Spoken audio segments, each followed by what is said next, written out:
Hello guys, welcome back to financial knowledge. अगर मैं तुमसे कहूँ दो लोग एक ही जॉब करते थे, सेम सैलरी लेते थे, लेकिन 10 साल बाद एक स्ट्रगल कर रहा था ईएमआई भरने में और दूसरा एंजॉय कर रहा था फाइनेंशियल फ्रीडम। एक कहानी से समझते हैं। दो दोस्त थे, अमन और राहुल। दोनों की एक ही कंपनी में जॉब करते थे। एक सोचता था बस प्रमोशन मिल जाए, लाइफ सेट है, और दूसरा सोचता था कैसे मेरा पैसा मेरे लिए काम करे। और बस यहीं से शुरू होती है रिच डैड पुअर डैड की असली कहानी। क्यों कुछ लोग सालों तक मेहनत करते हैं फिर भी गरीब रहते हैं, और कुछ लोग चुपचाप सिस्टम को समझकर फाइनेंशियल फ्री बन जाते हैं। आज मैं तुम्हें बताने वाला हूँ 9 मनी लेसन्स की, जो तुम्हें सिखाएंगे कैसे पैसे कमाना नहीं, पैसे को अपने लिए काम पर लगाना सीखो। ये वीडियो स्किप मत करना, क्योंकि वीडियो की लास्ट में तुम्हारा मनी के बारे में सोचने का तरीका बदलने वाला है। अगर तुम सच में चाहते हो कि अगले 5 सालों में फाइनेंशियल स्ट्रेस की जगह फाइनेंशियल फ्रीडम चाहते हो, तो वीडियो को एंड तक जरूर देखना, क्योंकि लास्ट में मैं बताऊंगा वो मनी माइंडसेट जो राहुल जैसे लोग फॉलो करते हैं और अमन जैसे लोग सालों तक मिस कर देते हैं। Lesson number 1, rich don't work for money, their money work for them. Aman रोज सुबह 9 बजे ऑफिस जाता था, ट्रैफिक में फंसकर 10 बजे तक ऑफिस पहुंचता था और रात को 8 बजे तक काम करके थका हुआ घर आता था। हर महीने सैलरी आती थी, कुछ बचता नहीं, बस रेंट पे करता, ईएमआई भरता और बिल्स, और सारा पैसा खत्म। वो सोचता था यार मैं इतना मेहनत करता हूँ फिर भी पैसे क्यों नहीं बचते हैं। अब राहुल की तरफ देखते हैं। वो भी जॉब करता था, लेकिन हर महीने अपनी सैलरी का 20% इन्वेस्ट करता था, जैसे SIP, इंडेक्स फंड और थोड़ी सी साइड हसल इनकम पर। 3 साल बाद अमन की सैलरी बढ़ी, लेकिन खर्च भी बढ़ गए। राहुल की सैलरी बढ़ी और उसकी इनकम सोर्स भी बढ़ गए, क्योंकि अमन पैसे के लिए काम कर रहा था और राहुल पैसे को अपने लिए काम पर लगा रहा था। रिच डैड कहते हैं if you work for money you will always be under someone control. मतलब सिंपल है, अगर तुम्हारी इनकम सिर्फ तुम्हारे टाइम से जुड़ी है तो तुम कभी फ्री नहीं हो, लेकिन अगर तुम्हारा पैसा टाइम के साथ ग्रो करता है तब तुम अमीर बन रहे हो। इमेजिन करो, अगर तुम्हारा पास 1 लाख है और तुम उसे 12% पर म्यूचुअल फंड में इन्वेस्ट करते हो, तो 10 साल में वो 3 लाख बन जाएगा। अब ये एक्स्ट्रा 2 लाख किसने कमाए? तुमने नहीं, तुम्हारा पैसे ने कमाए। यही डिफरेंस है काम करने में और इन्वेस्ट करने में। अमन का माइंडसेट था मैं ज्यादा मेहनत करूंगा तो ज्यादा पैसा कमाऊंगा। राहुल का माइंडसेट था मैं ज्यादा से ज्यादा इन्वेस्ट करूंगा और पैसे को बढ़ने के लिए टाइम दूंगा।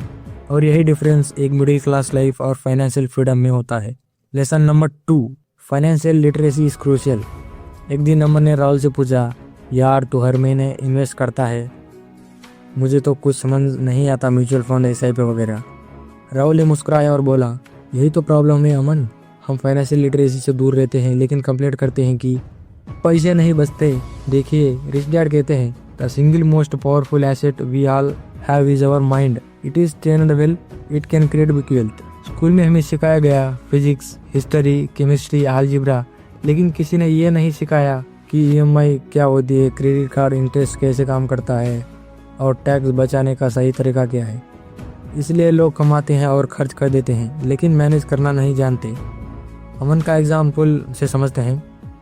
हर साल उसकी सैलरी बढ़ती थी, लेकिन उसका सेविंग परसेंटेज वही रहता था 0, क्योंकि उसे पैसे को यूज़ करना आता था लेकिन ग्रो करना नहीं आता था।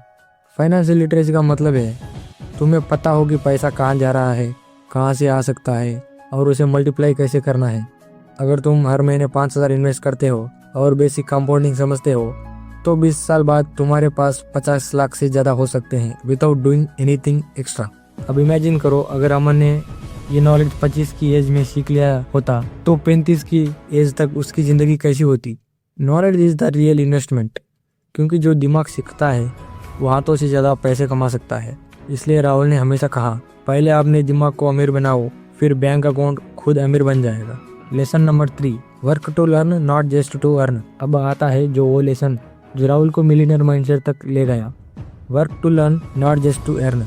आज की दुनिया में ज़्यादातर लोग जॉब करते हैं सिर्फ एक रीजन से, सैलरी, लेकिन रिच डैड कहते हैं कि job is only temporary, real growth begins when you start learning skills that make you valuable. Aman हर दिन वही काम करता था, वही रिपोर्ट्स, वही डेडलाइंस, और हर साल सोचता था प्रमोशन कब मिलेगा।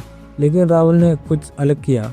वो अपनी कंपनी में अलग अलग डिपार्टमेंट से सीखता था, सेल्स कैसे काम करता है, मार्केटिंग कैसे होती है, फाइनेंस कैसे मैनेज होता है, वो हर नई स्किल्स को सीखने को एक इन्वेस्टमेंट मानता था और दोनों में सिर्फ यही फ़र्क था कि अमन सिर्फ एम्प्लॉय बना रहा और राहुल स्लोली एक बिजनेस की तरह सोचने लगा।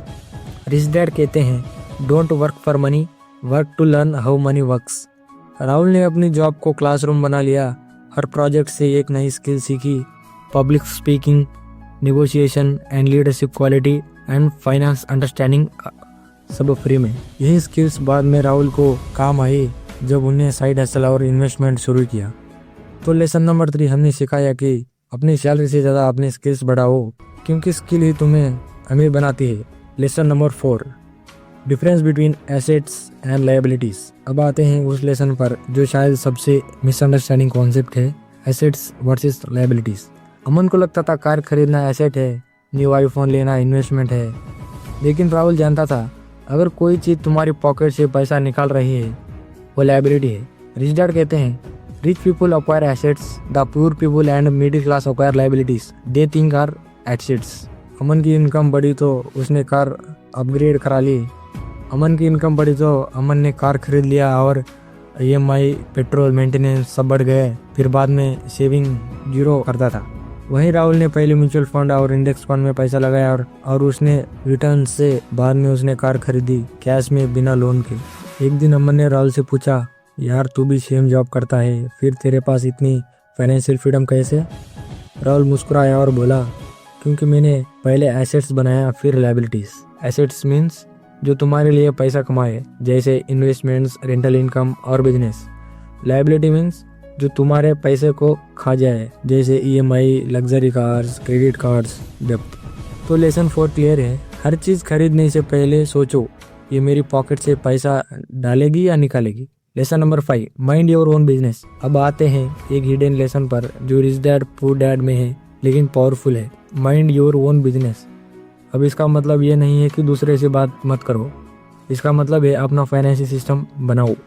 अमन पूरा फोकस अपनी जॉब पर लगाता था, बॉस को खुश रखना, डेडलाइन की पूरी करना, लेकिन कभी अपने खुद के मनी सिस्टम पर काम नहीं किया।